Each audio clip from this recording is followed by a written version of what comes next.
Morning Crowdfunding, bienvenue chez Anaxago. Et très bien, Anaxago se porte bien. On a aujourd'hui plus de 12 000 membres, on est en train de boucler notre 10e tour de table. En montant collecté et investi, ça grossit vite, aussi vite que les chiffres du secteur, et on est la plus grosse croissance du secteur equity, donc on est assez content du travail qu'on fournit jusqu'à aujourd'hui. Alors avec ma double casquette, je le vois bien, les métiers sont très différents et nécessitent une expertise et une attention à la communauté qui est très différente selon les formes de financement participatif. Donc on va d'abord essayer de faire ce qu'on fait mieux, plus et très bien. On pense pour l'instant pas à une diversification de ce type. Alors travailler déjà, parce qu'on travaille beaucoup, on échange beaucoup à la fois avec le régulateur, le gouvernement avec qui on a beaucoup travaillé, et d'autres organismes, type associations professionnelles d'autres domaines.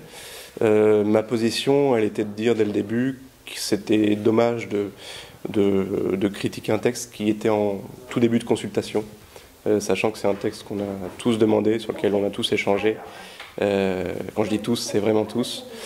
Donc ma position, elle a été de dire, déjà j'étais très étonné des réactions de certains, parce que réellement, quand on a 6 semaines qui s'ouvrent en consultation, où il faut fournir des éléments techniques, où il faut échanger avec les régulateurs à nouveau, revoir les cabinets pour savoir ce qu'on peut faire ou pas,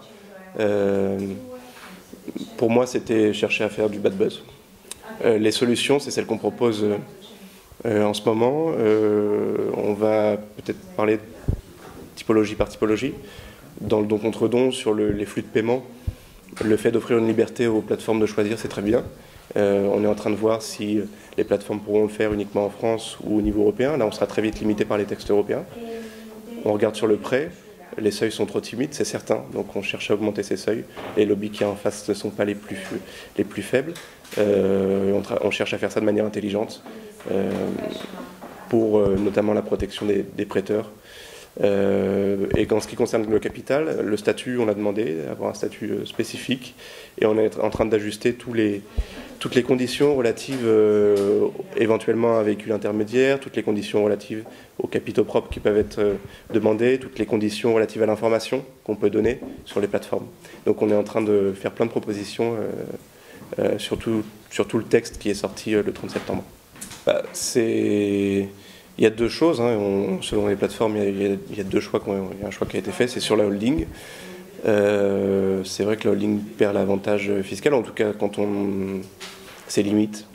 Et par contre, il y a un avantage sur la gestion, c'est certain. Donc on est en train de travailler sur ce véhicule-là.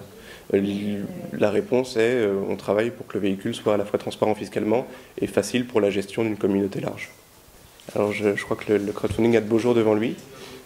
Parce qu'il y a énormément de changements sociologiques, notamment avec le crowdfunding, le fait que les contributeurs aient du choix, retrouvent du sens, qu'il y ait de la transparence, c'est vraiment un changement de paradigme. On ne pense plus à un taux d'intérêt, on ne pense plus à un retour sur investissement uniquement, on va voir aussi directement un entrepreneur, un créateur, que ce soit dans le milieu de la création artistique ou de la création d'entreprises, ou du développement des entreprises. C'est une révolution à ce niveau-là, et le potentiel du crowdfunding en France, c'est plusieurs milliards d'euros sur ce mode de financement à horizon 8-10 ans.